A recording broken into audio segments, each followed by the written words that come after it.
సీతక్క గారు ప్రవేశపెట్టిన బిల్లుకి సవరణకై నేను పూర్తి స్థాయిలో మద్దతు పలుకుతా ఉన్నాను. ఎందుకంటే గతంలో ఇచ్చినటువంటి బిల్లుకి అనుగుణంగా ఏదైతే అందులో నియమ నిబంధనలకి విరుద్ధంగా ఉన్నటువంటి అంశాలను పూర్తిగా క్రోడీకరించి ఈరోజు ఒక నూతన అధ్యాయాన్ని సవరించేటటువంటి బిల్లుని ప్రతిపాదించినందుకు నేను కూడా దీని ఆమోదం తెలుపుతున్నానని చెప్పి తెలియజేస్తా ఉన్నాను. థ్యాంక్ యూ అధ్యక్ష. శ్రీ వెంకటరమణారెడ్డి గారు. సూటిగా చెప్పాలంటే అధ్యక్ష, రాజకీయ వెసులుబాటు కోసం ఇద్దరు పిల్లలు ఆ పైబడి ఉన్న ఎంతమంది ఉన్నా సరే ఎలక్షన్లో రేపు స్థానిక సంస్థల్లో పోటీ చేయొచ్చు అనేది దీని సారాంశం మొత్తం మీద. నేను అనేది ఏంటంటే ఏదైనా సరే భారతదేశంలో జనాభా పెరిగిపోతున్న సందర్భంలో ప్రతి ఒక్కరూ తనకు తానుగా సింగిల్ కిడ్కే పరిమితమైన సందర్భంలో సాఫ్ట్వేర్ ఇంజనీర్లు కానీ నెలకు లక్షల జీతాలు ఉన్నోళ్ళు కూడా ఒక్క పిల్లవాడితోనే సంతృప్తి చెంది ఖర్చులు భరించలేము, ఒక్కరిని పెంచలేము అనే పరిస్థితిలో ఇంకొకరిని కనద్దు అనుకొని ఒక్కరికే పరిమితమైన సందర్భాలు యంగ్ జనరేషన్ చాలా మంది ఉన్నారు.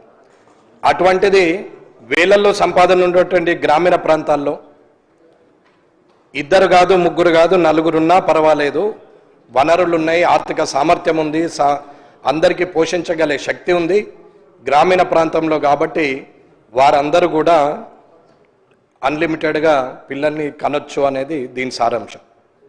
రాజకీయ వెసులుబాటు కోసం ముగ్గురు పిల్లలు నలుగురు పిల్లలన లోకల్ బాడీలో పోటీ చేయొచ్చు. కాబట్టి గత ప్రభుత్వము మున్సిపల్లో ఎత్తేసింది, మేము ఇప్పుడు పంచాయతీరాజ్ చట్టంలో ఈ స్థానిక సంస్థల్లో కూడా మేము ఎత్తేస్తున్నామని చెప్తున్నారు. ఏది ఏమైనా భవిష్యత్తును దృష్టిలో పెట్టుకొని భారతదేశ జనాభాను దృష్టిలో పెట్టుకొని నియంత్రణ పాటించాల్సిన సందర్భంలో రాజకీయ వెసులుబాటు కోసము ఇలాంటి కార్యక్రమం చేయడం అనేది ఇది సభ్యత కాదు అని నేనైతే అనుకుంటున్నాను. ఇది నా అభిప్రాయం. ఏదైనా రానున్న కాలంలో భవిష్యత్తులో మార్చాల్సిన చట్టాలు, చేయాల్సిన సవరణలు అన్ని డిపార్ట్మెంట్లో చాలా ఉన్నాయి.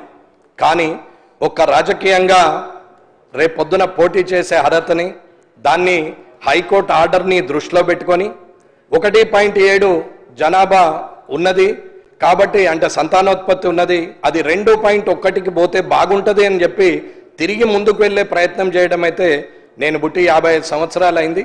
నాకు తెలిసి మాకైతే మా నాన్నకైతే 5గురం, కానీ నా దగ్గరికి వచ్చేసరికి ఒక్కరు, మా అన్నలకైతే 2 ఉన్నారు.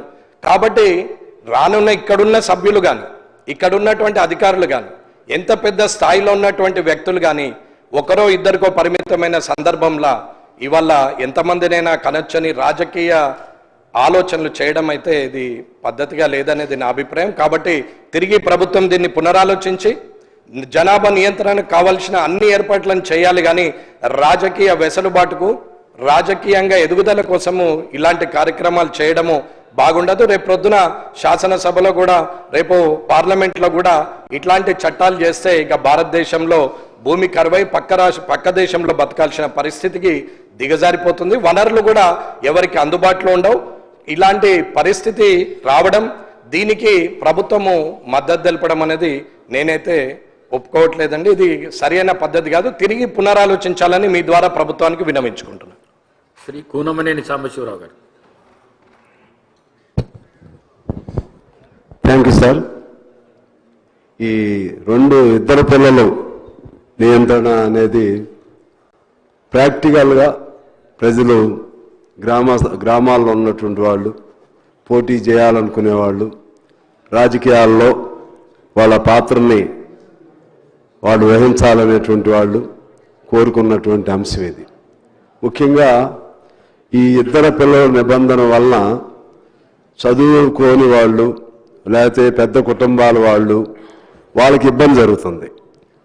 రాజకీయంగా స్వావలంబన వైపు ఆలోచన చేసేటువంటి పరిస్థితుల్లో మనం అటువంటి వాళ్ళకి అవకాశం ఇవ్వటంలో ఇది మంచి నిర్ణయంగా ఆ విధమైన దీనికి దోహదకారి అవుతుందని నేను భావిస్తూ ఉన్నాను. అదే సమయంలో వెంకటరమణారెడ్డి గారు చెప్పినట్లుగా ప్రజలలో ఒక చైతన్యాన్ని కూడా కల్పించవలసినటువంటి అవసరం ఉంటుంది. ఇదేమి రాజకీయ పరంగా ఉపయోగమే కాకుండా ప్రజల్లో ఆ జనాభా స్వీయ నియంత్రణ, బలవంతమైన నియంత్రణ కాకుండా స్వీయ నియంత్రణ వైపు ఇది ఎప్పుడు కూడా నిరంతరం ఆలోచన చేయవలసిన ప్రక్రియ అధ్యక్ష. ఎందుకంటే చైనా చూసాం మనం. చైనాలో బాగా స్ట్రిక్ట్గా కుటుంబ నియంత్రణ పాటించి ఇవాళ అక్కడ యువకులు లేని దశలో మళ్ళా పిల్లలు